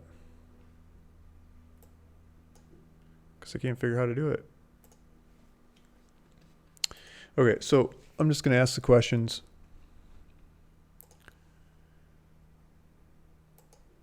YouTube changed. Sorry guys, I'm like deer in the headlights. What happened here? Where did my stuff go? Okay, so let me recap. I'm gonna ask a question, and then the winner of this question gets to choose either one free piece of land or 500 mailers. The free piece of land, I'll go buy it, put it in your name. If you want me to sell it, we'll do some paperwork. I'll put it up for sale and sell it, turn it into cash. And if you want me to sell it, I'm asking for half the profits to do all the work of selling it to make it happen. And on the mailers, it costs me more to do the mailers. Like, it probably costs me, time and energy on either one, a lot more time and energy on the mailers, and a lot more money too. It probably costs me a couple $100 to do the mailers. Probably cost me less than $100 to give you a piece of land. But if you want the land, go with the land. If you want the mailers, go with the mailers. There's a chance you don't get anything out of the mailers. I do the mailers, I send them out, make them happen. They take me a while. Take a while to go through. So I got a bunch of mailers promised out there I haven't done yet. And I'm going to try to make them all happen as soon as I darn well can.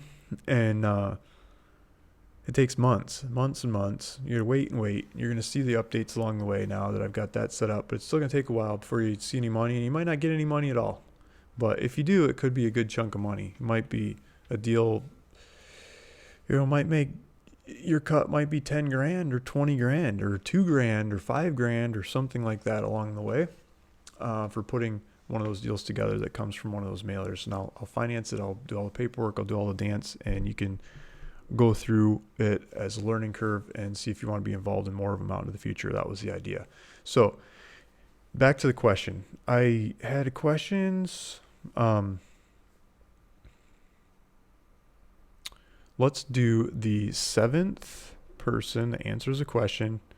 And the question, so we were talking about earlier, which websites have the most hits for vacant land, rural vacant land?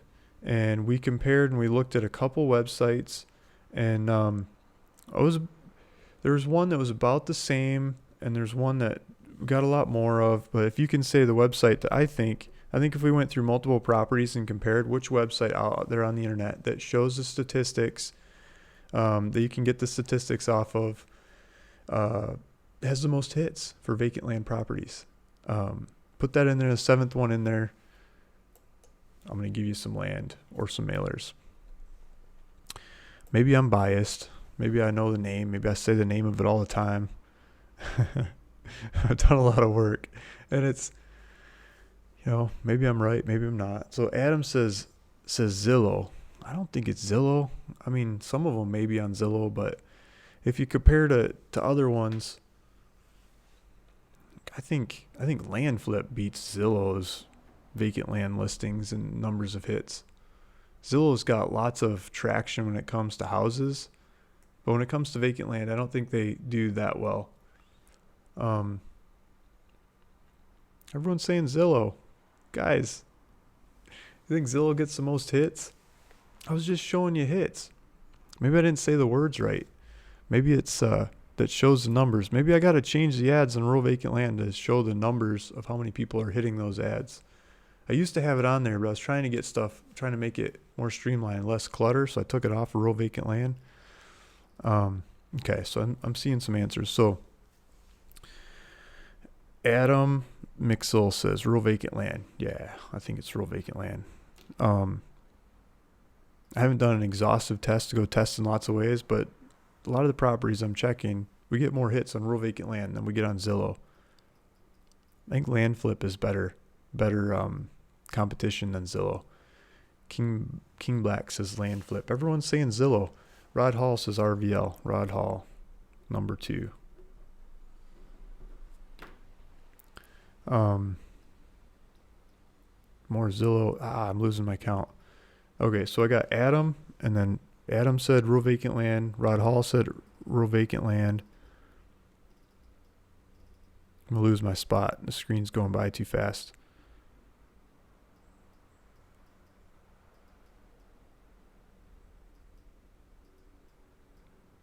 Andrew W. says it twice. And then my pen dies. Okay, so Adam, Rod Hall, Andrew, Dave, Andrew. That's 6. So who's after Andrew? Jason Macy. Jason Macy says it 2 in a row, so we'll do him. Okay, 1, 2, 3, 4, 5, 6, 7. Yeah, Jason Macy. Okay, so Jason Macy, you get your choice of either some free land or some mailers. I'm getting caught up on the free land stuff. I got 1 or 2 people from back in the past that I need to do for whatever reason. But yeah, so Jason Macy,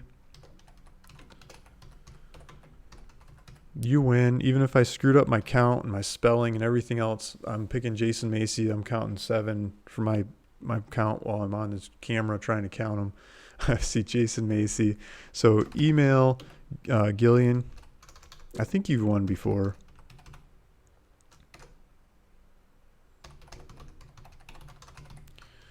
So email Gillian at ruralvacantland.com your info and send her Sender if you want the land or the mailers, one or the other. And if your information, if you want the land, I would need to know what name you want to own the land in, where you want the deed sent to.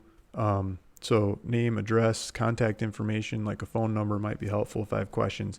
For the mailers, I really, really, really need your email address so I can get it into the database and keep track of it that way.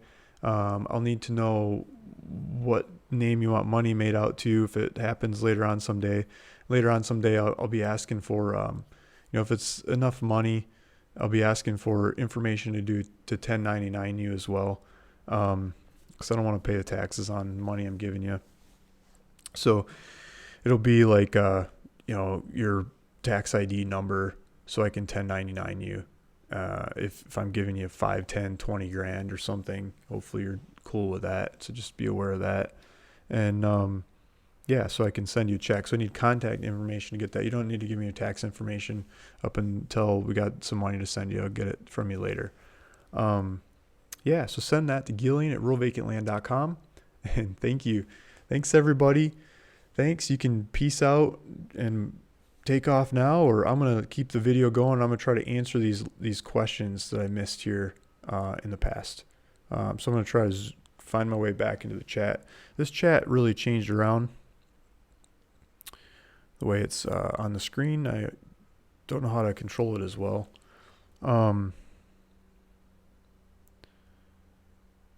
Reese David A. Evans keeps wondering if I'm going to say his name right. So hopefully Reese David Evans is the right way of saying it.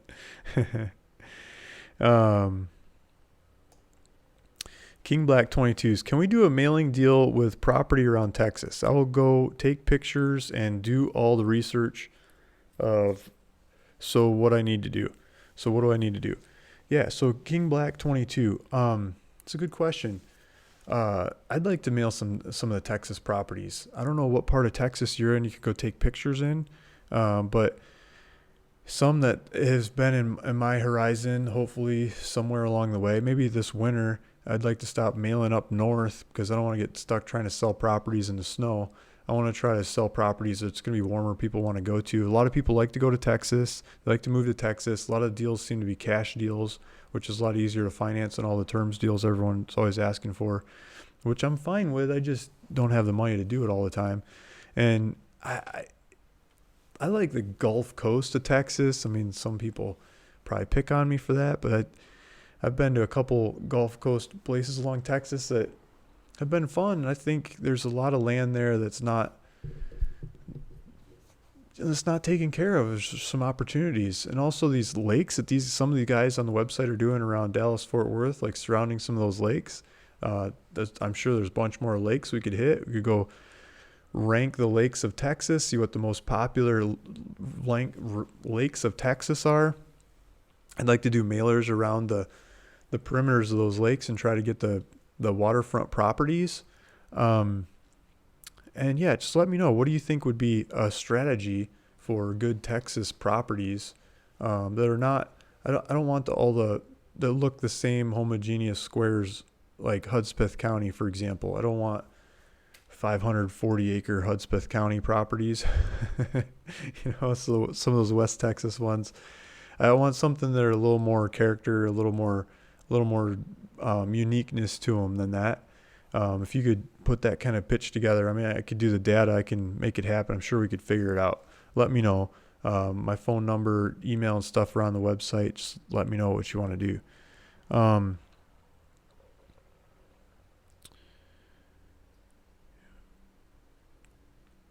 Cindy Lee's saying, in general, do you avoid land with HOA fees? I try to avoid the HOA fee land. One of the ways of doing that with vacant land mailers is just set the minimum acreage size to like 1.01 acre. Most of those HOA fees, not all of them, but most of them are in smaller properties. They're in neighborhoods that have roads, they have utilities, they got a community entrance to the neighborhood. Maybe it has a gate or has some flowers or something going on, and they're collecting fees on that. And they're making up rules telling you what you can and can't do. Some of the rules are really egregious, like what color you can and can't paint your garage door, and others are much more wide open, The older ones from the 50s and 60s and 70s seem to be a lot easier to live with than the ones from like the 2000s, and the modern ones that are created with just the list of rules doesn't ever go down. They just keep adding rules as things happen. And so when they make a new neighborhood, the list is crazy long.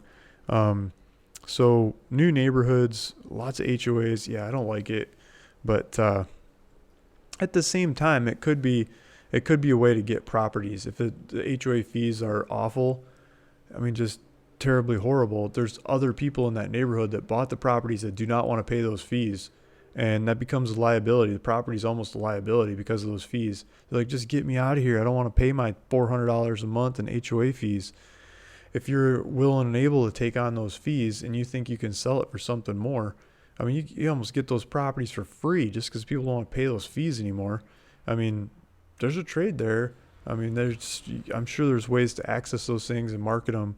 I'd want to look and make sure the neighborhood that's made those properties isn't still marketing the ones that they made and they haven't got them all out into the market yet. So it's a business. You make a business decision whether you want to deal with those HOA fees or not. Revolutionary hippies. How about cheap off-grid land in Arkansas that I can build a cabin or park my RV? Yeah. So there's a lot of our off-grid cheap land in Arkansas that you can build a cabin on. When it comes to parking an RV, a lot of the cheapest off-grid stuff in Arkansas is in neighborhoods, and they've got neighborhood regulations that don't want you to build an RV. So there's sometimes we can find properties in between, and I'm going to try to. That's going to be one of the targets for sure as I pick up this next round of Arkansas properties for, with the other guys from last week's video. RV okay properties sell a lot easier and faster and for more money than the ones you can't put an RV on. So of course I would like more of those. Iowawa 1, Bull Shoals area is great rec area for fishing. Yeah, there's a lot of great fishing in Arkansas. Yeah, Lazy J, Pamela, I will, Luke, I want to check it out. Jason, okay. Rod Hall, a notary may not be available in remote area. I will send the deed and the check and trust the seller to send me back the notarized deed. Yeah, so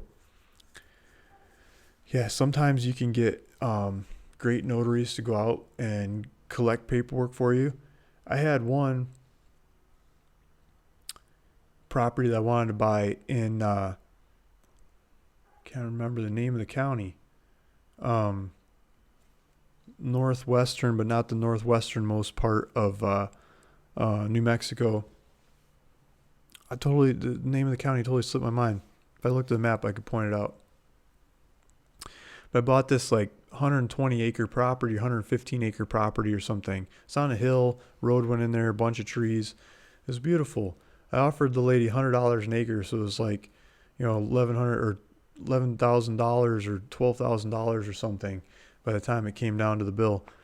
And she said, okay, yes, just can't wait to sell. Needed the money right away. So I said, okay, I'm going to buy it. Property's in the middle of nowhere. We'll see what happens. And so I try to find a notary to take the money over there. And there's no title shops or anything around for like hours. And she wants to sign in person. And she's definitely not an internet person. And I found a notary. And the closest notary I can get was a 7-hour drive to this lady's house in the middle of nowhere, New Mexico. And he's like, I got to charge you. Started haggling. And he charged, I think it was $700. And it's cheaper to use a title company in some cases. But so I got the $700 notary to go round trip 7 hours each way out to her house. He took a tent, and he camped on the side of the road. And collected the paperwork, gave her a cashier's check, went back to town, and sent it all to me. And so sometimes it's just how much you have to pay for the notary to go to the middle of nowhere. But I got the property, and I put the property up for sale, and I think I had a couple people fighting over it, but I think we sold it for $48,000 or $49,000 or something, like a day or two later. It went really fast. One guy was trying to check out in his American Express. The website was like giving him some errors. It's like, my limit's big enough. I can do it. He was trying to do American Express, buy it for like $49,000. I think something was catching up on there. You need to split it into like 2 or 3 days to get the transaction to go through. And by the time that was going, somebody else figured out how to put it on their card and run with it. Okay, so next.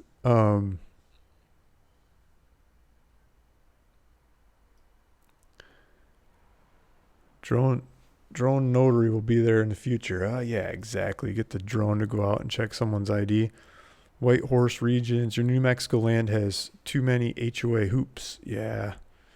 What did you pay the notary to do all that work for you? Delivery deed. Okay. So that notary that I pulled up on 123 Notaries with the comment, I'm pretty sure that's the same one I was talking about that I bought the 2 5-acre properties with in Beverly Hills. She charged $200, and which is Beverly Hills prices. $50 is usually more normal for somebody to go over, collect a notary signature, and ship the paperwork back. $50 has been key all over the place. If you're on the co-op, if you sign up to the co-op website and you're selling land on there, if you ask the back office girls to do it, they'll do it for you. They call all the notaries in the area. Probably drive them crazy. I can't believe being the notary, but they call them all and they ask them how much to go there. Are they in prison? Are they in the hospital? Are they at the house or wherever it is? They tell them where the person is that's going to be signing. And it's different prices. If they're going to a prison or a hospital, it's usually more. But if it's like a house or a coffee shop or something, it's usually less. And sometimes it's $20. Sometimes it's $30. Sometimes it's 50. Sometimes it's 75 or 100. It depends where we're at. If you're downtown New York, lots of times it's a $200 kinds of prices. Or downtown LA, it's a $200 price because traffic's awful. It takes them forever. So that's usually the range. Over $200 is like that crazy one in middle of nowhere, New Mexico. If I went through a title shop, it'd be sticking me with that bill anyway, the notary bill. Big Island properties near Mountain View coming soon. Larry's asking if I got any more Big Island properties. I think we're sold out of them all right now. I got some paperwork in the mail a day or two ago about the road fees over there. So let me look into those and make sure it's either the road fee didn't get transferred to the buyer or I still got some property over there I could put up for sale. So let me look into that. I might have some. Oopsie says, I looked up Jason L. and only see one in Missouri. How do you see the rest of them? It's a good question. I'm asking Jason to post the rest of them on the property. I think it's a lot of work to go post like 400 properties. But he should work on it. Jason is in Florida and he works with power lines and lines like telecommunication lines. And so he's fixing everything right now that's broken in Florida. So he's working like 16 hours a day or whatever. So it's harder for him to go make it happen right now. But he's usually doing really good. Now, going by your last mailer's videos, like the one in Washington, exactly. Do you see the opportunities shifting there? Yes, Blake, that's a very good question. So I didn't realize how much more due diligence I would be doing on these properties as the dollar prices go up. It makes sense to do more due diligence on the properties than I have done in the past. Like, for example, earlier on this video, we're talking about 5 acres in 29 Palms, San Bernardino County. There's not a whole lot of due diligence to do on those properties. They all look the same. Most of them have power lines and streets going up to them, and you deal a couple of them in the area. You start to get to know the area pretty well, and you can go do a bunch more of them. The volume happens. As you start going into paying $20,000 and $50,000 and $70,000 per property and mailing out cash offers, I think the sellers are a little bit more leery of selling the property to somebody that's sending them a letter, and they ask more questions and they need more hand holding because the dollar sizes, I think dollar sizes happen a little bit more, but not on all the transactions. Some of them just sign the paperwork and send it back and the deal's done. But I need to do more diligence on these properties. And so sometimes we buy some to find out what's wrong with it after we buy them. I'm sick of that. I'd like to know what's wrong with it before I buy them. and I might not buy them if I knew that. So I'm doing a lot more due diligence. I'm spending a lot more money sending people over to the properties to check them out, check out different things and get different due diligence reports and information and stuff done ahead of time before I pull off paying for the property. Yeah. So I remember one time in the past I sent the sheriff money. The sheriff had land for sale, and he wanted, it was $20,000 cash. He'd only take cash for the land they had for sale. It looked like some good land, They wanted cash. I FedExed him the cash and he sent me the deeds. It's I shouldn't be doing that. I mean, it worked. It worked and everything went fine, but I shouldn't be doing that anymore. Like, I'm getting more cautious in my business ways, and I'm using a lot more title. So a lot more of these bigger dollar transactions I'm running through title and getting title insurance. And the cost of title and title insurance is very small compared to the overall size of the deal. It's a lot easier to price it in there. There's a lot of different positives and negatives about doing these bigger dollar deals. I'd like to fill in behind with some of these smaller dollar deals and restock inventory in places that have worked really well for me in the past, like Cochise County. Like, I like doing properties in Cochise County. People ask me about properties all across the country, and they say, I want to do this, and I want to do that, and I want to do this, all these things they want to do with their property. I'm like, well, you can't do it there, but you can do it in Cochise County, Arizona, because they don't have any rules against it, And so I sold a lot of Cochise County properties over time. I think I'm sold out of Cochise right now. I might have a couple back on there, but I'd like to go fill them up again. Another couple hundred of them. Why not, right? So maybe fill in behind with the ones that have worked well and the smaller dollar ones that have worked well. Rod Hall, I budget $125 for a good mobile notary. I have paid as low as $75. There you go. Rod, so you're on the co-op. You should ask the girls. Like, they'll Gillian and crew, they'll go call all the notaries in the area and they'll find one for like 35. When you make a call and they say 75, you're like, yippee, I'm done, right? Hang up the phone. Let's make this happen. The Philippines will go call them all, and they'll say, oh, so-and-so will do it for 75, so-and-so will do it for 50, they'll do it for 45, and this other one will do it for 35. Like, why not? They don't charge that much money per hour to go do that. You don't have to do that anymore. You could hand that off to them, and your $125 budget will probably start slipping down to 50 pretty fast. Cindy Lee, thank you, Rod Hall. Yep. Could you have a family member be a notary without a conflict of interest, perhaps? So I'm a notary. I've gone through all the notary school educational stuff, and I failed the notary test. I feel like an idiot saying that, but I failed it.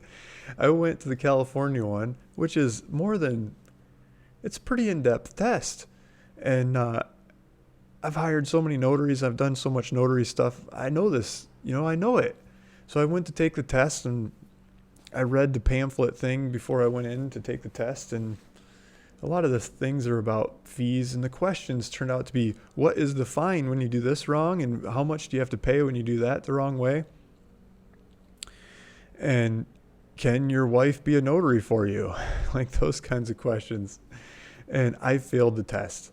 And my wife was there with me. I talked her into coming with me and taking the notary test because, it's good to have an extra notary around on hand for whatever might come up.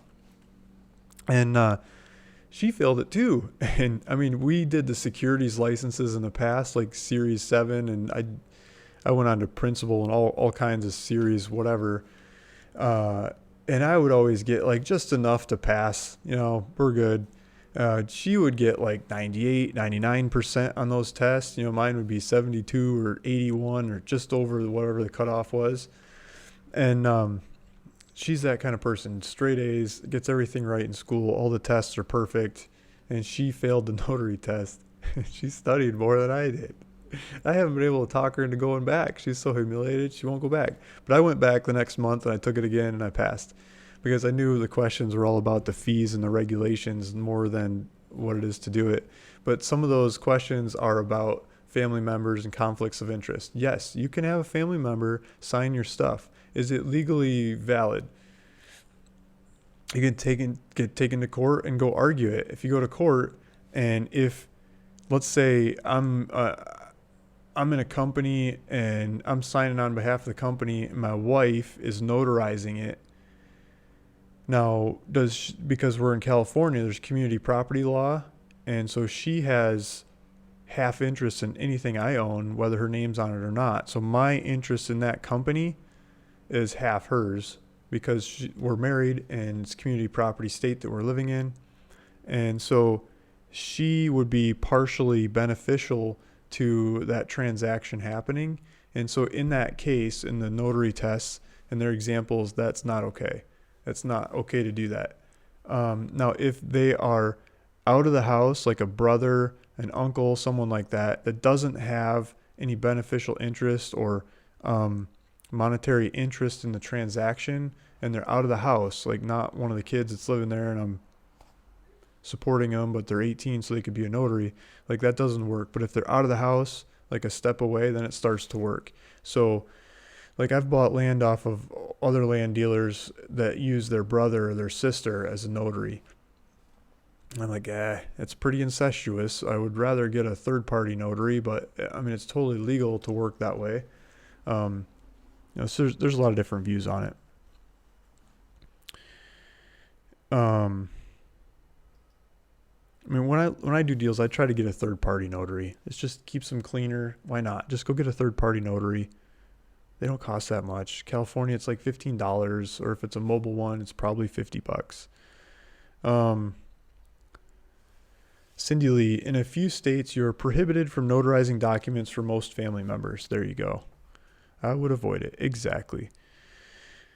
Joey Benetalo. Hi, Rod. Sorry, guys. I received a phone call from someone a moment ago. No response yet, Rod, unless it went to spam. Okay. Guys going back and forth. I hear your voice, but your picture is making funny faces. I think the video is having a hard time catching up. You don't have to see my face so much, right? Maybe the recorded version will be better.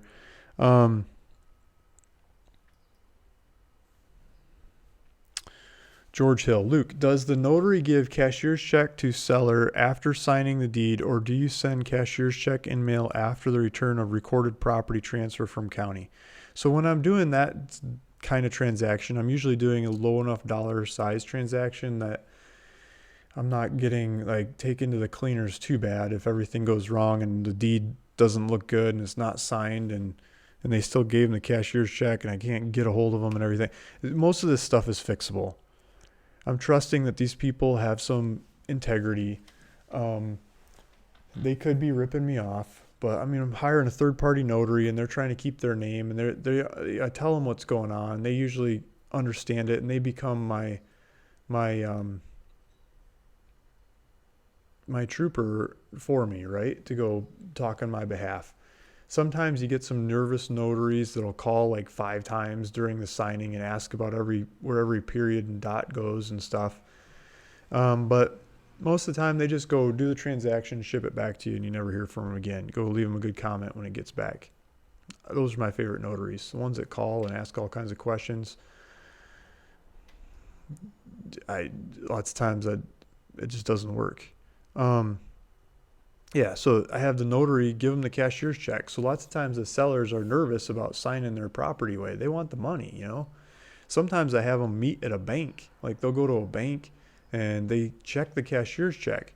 They go to the same bank that I'm using, or they'll go to a different bank and they'll have their teller call my bank and confirm that the cashier's check is good. And everybody knows me at my bank. And they say, oh yeah, Luke Smith, again, 5 calls today. Same call, checking cashier's checks. I mean, just have them check the cashier's check. Take a spreadsheet into the bank, get a bunch of cashier's checks, right? Like it works pretty well. Cindy Lee, I think he said notary gives them check after they sign. Yeah, or at the same time. King Black 22, Luke is the best. I don't know. We'll just keep dealing. Okay, thanks guys. Dennis Lane, my first time watching. This is great. Thanks, Dennis. Come back again. Maybe get a good shot at winning some land or some mailers.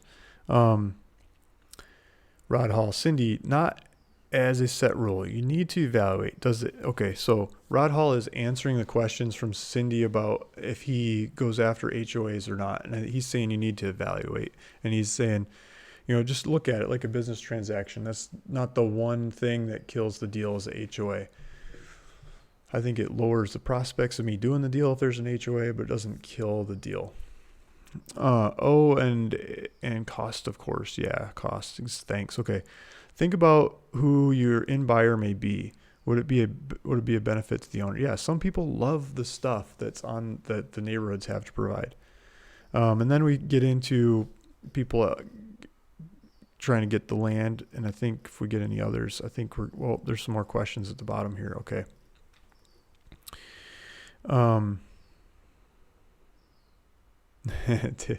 Reese David Evans says, funny, I want this channel to do well, but more viewers means it's harder to win. Yeah, it's a goofy time for a lot of people, 9 a.m. on Monday morning. That's when you go to work and get stuff done, right? So, I don't know. I think that's the main limiting factor of how many people watch this show.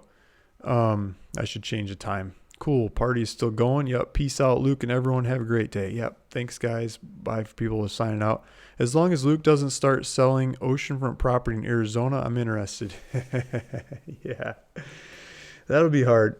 I can't pull that sales pitch off. Luke will waltz across Texas with you. There we go. I got to get more mailers out. I really got to get more mailers out. So good ideas on mailers. I'm all ears. I got to get more mailers out. I got the system set up to process them. We just got to get more mailers going. Gone processing. Darn, lost my connection right before Luke asked the question. Sorry. Or what was the question? Does he avoid land without HO? Okay. I'm looking for a land or a fixer-upper farm or ranch cheap in New Mexico or Arizona with water. Yeah, so we've got a bunch of land, but I don't know of any fixer-uppers going on right now. You got to go dig through the website. Got a couple hundred properties on the website. I think it's 260-ish properties right now on the website. A lot of those are in Arizona and New Mexico. Go look at them. I made videos about a bunch of them. There's pictures about a lot of them, maps, and more details, price and size and things. Just you got to dig through them and look at them. It's do-it-yourself land. King Black 22. I can go anywhere in Texas for a deal. Cindy Lee. Me too. Okay. Made in Texas. How do you find these properties? So on the website, the ones that are up for sale on the website, go to ruralvacantland.com. There's a link down below in the description of this video. Click on that. And then there's a map search at the top of the website. And you can zoom in on the areas of the properties that we have for sale. If you mean, how do you find these properties to put them up for sale on ruralvacantland.com? So if you wanted to go find your own properties and put them up for sale on ruralvacantland.com, I mean, that's what we're here for. Try to help you figure it out along the way. There's Land Academy, which teaches how to go find these properties and put them up for sale. They've got a conference coming up in 2 weeks or 3 weeks. 4 weeks. October 5th, the weekend of October 5th, they've got a live conference in Hermosa Beach, California. I think there's still some seats available for that one. I'd love to meet you guys there if you're going to that conference. I'm going to do a little bit of speaking at that conference. I'm going to attend that conference, try to answer questions and talk more about land there and meet a bunch of other land dealers. And so that's another way to learn. If you go watch any of the 900 videos I got on my YouTube channel, that's another way to learn. I mean, if you go through them all, you're going to learn a lot. And yeah. So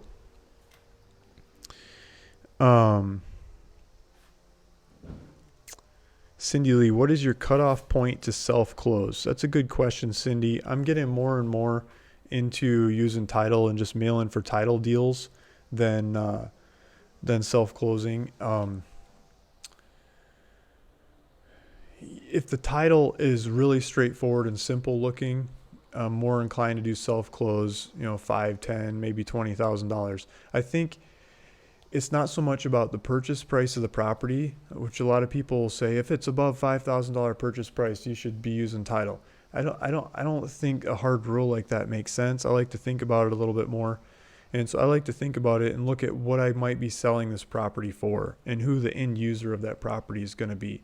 If it's some big crazy acreage thing and the title's really straightforward and it's some dollars and it's a good old good old boy that's selling it, I'm probably more inclined to skip the title and close fast.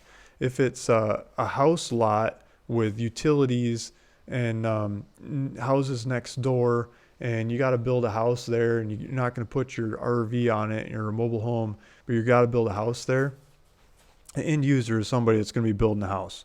And the bank that they're probably going to be financing building the house from is going to require title. And if I do a self-close, the bank's going to be coming back later on someday and asking for more title paperwork. And from me, from whoever I bought it from, maybe even before who I bought it from, whoever they bought it from, and going back down the ladder, depending on how many transactions have happened in the short term on that property. And to avoid that, like all that happening in the future, I'd like to just get it out of the way ahead of time and just do a title close, because I know it's going to need title insurance when it's that kind of property. That's, yeah, thinking about it, looking at the deal and going with it. If it's going to be an RV living kind of middle of nowhere property, they don't care about the title insurance, and neither do I. So I think that's more of a self-close kind of property. Maybe that gives you a better idea. I was thinking of a brother-in-law in another state. I think he's going back and forth about the notary. Like when you're going to monetize your YouTube channel, I think he means Luke. So like, Luke, when are you going to monetize your YouTube channel? I am an ad. I don't want to put ads on my channel. I mean, advertising land. It is getting monetized. How do I contact you about the Texas mailing deals? Yeah, so, I mean, my phone number, my email and stuff are all on the website, ruralvacantland.com. I mean, that's a good spot there. Reach out. Secret Whisper, I'd have finally won if double posting wasn't allowed. Yeah, you should just post 7 of them. I don't know. Maybe I'll make up some rules when it gets crazy. Cindy Lee, do you have Gilian team do the title searches for you? No, I don't have the Gilian team do the title searches for me. Gilian team does a lot of awesome stuff. And when it comes to title searching stuff, I mean, I'm making a decision on it. It's a business decision. I want to know what I'm making a decision on. I want to look at it and see if I'm missing something, see if I'm seeing something. Maybe I just don't have the nerve to let go of that control. I think I'd be more inclined to go to a title shop than to hand it over to a third party. I don't think anybody takes care of your money as well as you do, because you care the most about it. And that's just, New York finance houses never say that, but it's just the way it is, right? If you're hiring a broker, if you're hiring a mutual fund, if you're hiring a team to go do things, buying stock in a company, you're hiring somebody to work for you. And in these kinds of transactions, it's too hard to automate them. That's why they're still available. The big companies can't slam them out, because there's still a business transaction kind of decision that's made on each one of these deals. You got to look at it and you got to make a decision if you're comfortable with that or not. And if you've got a big company, you stuffed an office with 50 people and you said go send mail to everybody in the country, and you guys decide if we're going to buy it title wise or not, you're going to just buy yourself a disaster, because I don't think people are going to be looking at your money as well as you are. You got to look at that title. Either look at the title or hire out somebody that's got insurance behind it to look at that title and give you insurance not guaranteeing, but they kind of guarantee. They promise that it's good title. And I think it means a lot for you to know what title is and how it works. And if you're doing a lot of self-closing transactions, why not go buy a abstractor course? So like there's a bunch of these abstractor courses. If I pull them up, see if I find the one I did.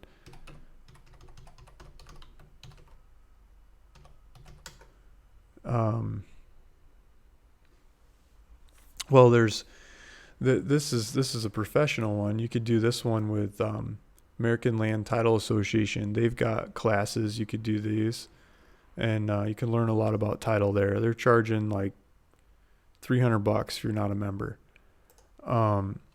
There is, let's see, here's a $69 course. It's not the one that I did. There's See if study.com has a course.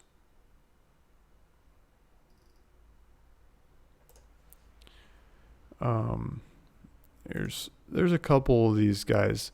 So there's one of them here that sells a course. It's like, I don't know, $120 or something. And the guy answers the phone. Like a lot of these, they don't answer the phone. Let's see, this might be it. But the guy that runs the show, he'll answer the phone. This isn't the same one.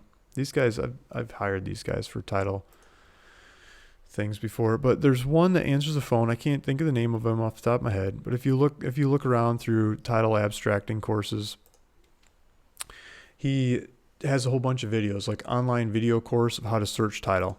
And he goes into the office and shows you in person. He does it through online tools to show you how to go through the title. And he, just from like old school title searching, he goes from name back to name, back to name. You know, he goes back in time on the grantors and back forward through the grantees and make sure they all line up. He shows you how to write them down, to line them all up, and compare and contrast and what kinds of things to search for and search against to perfect a title, to pull out a title report. Like if a title company was going to hire you to do a title report, he shows you how to make that title report for the title company. And then he shows you how to like get hired by the title companies to go make those reports. And so you could make those reports at your local county or a couple counties around the area that you're good at driving to.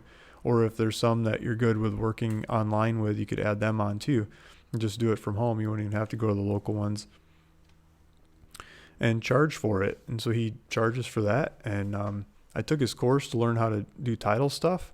And I think if you do that, you'll be more comfortable. Any one of these title courses, you'll be more comfortable doing self-closes and reading and understanding title.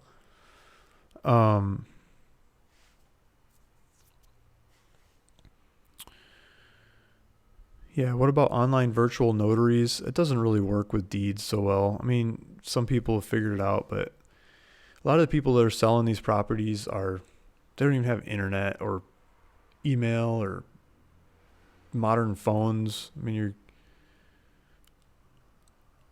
there's a gap between the people selling real estate online on the internet and the people that are selling real estate garage sale style that I'm buying the garage sale prices at.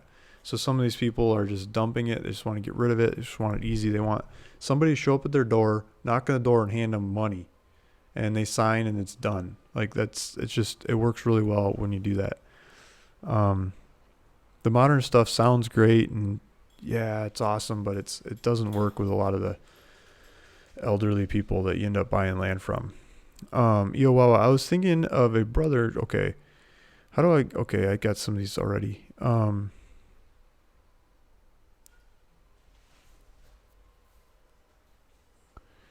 Paul Barker, it's great to watch your channel as there's no impossible dream. Yeah, you set your mind to it, you can do it, right? I'm always telling my kids that. What service do you use for title search? Exactly. Lots of good questions I would not think to even ask here. Yeah, so what service do I use for title search? I think I'm going to take that as the last question and cut it off for the day because I got a lot of stuff I want to try to get done today. I use a bunch of different services for title search. It depends on the county. So I think one of the best sources of information is the county, I'm going to say surveyor, but county, who does the valuations in the county? Why can't I think of the county name? Assessor.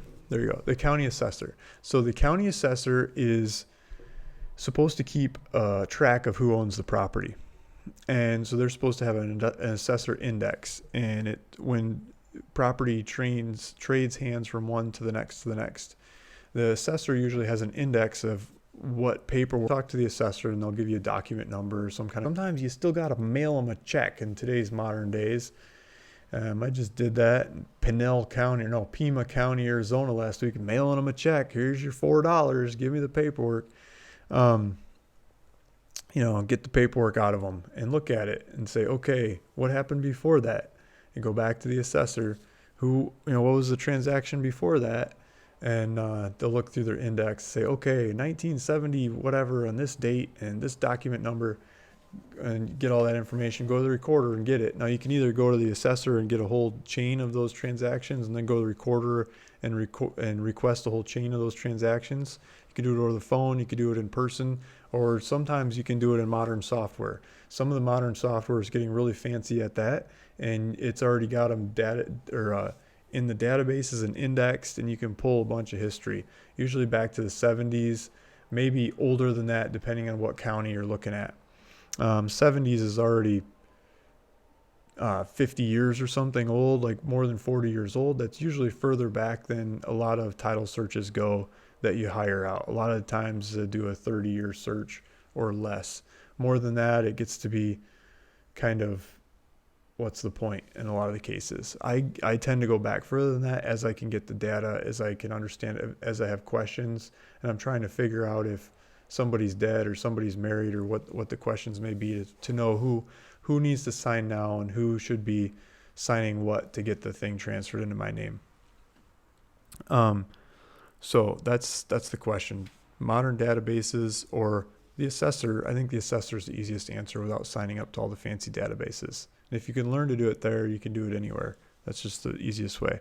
So a lot of people checking out recorder index. Yeah, some of the recorders have indexes too. Some of them have them online. You can search them. Sometimes you're doing it over the phone. The appraiser. Yeah, not the appraiser, the assessor. I was trying to think of the assessor's name. Good day, Luke and all. They're Luke pals. Thank you guys. Thanks everyone for sticking around for 2 hours to watch, listen, learn about land. Good passion of mine. I'm going to work on the website and work on some deals I got going on here. I'm going to try to make some more videos about some of the specific properties that we got on the website as well. Thanks. See you again next week in the next live video, 9 a.m. Monday morning. I'll give away some more probably land and mailers again and talk about land. Thanks. Talk to you again soon. Bye.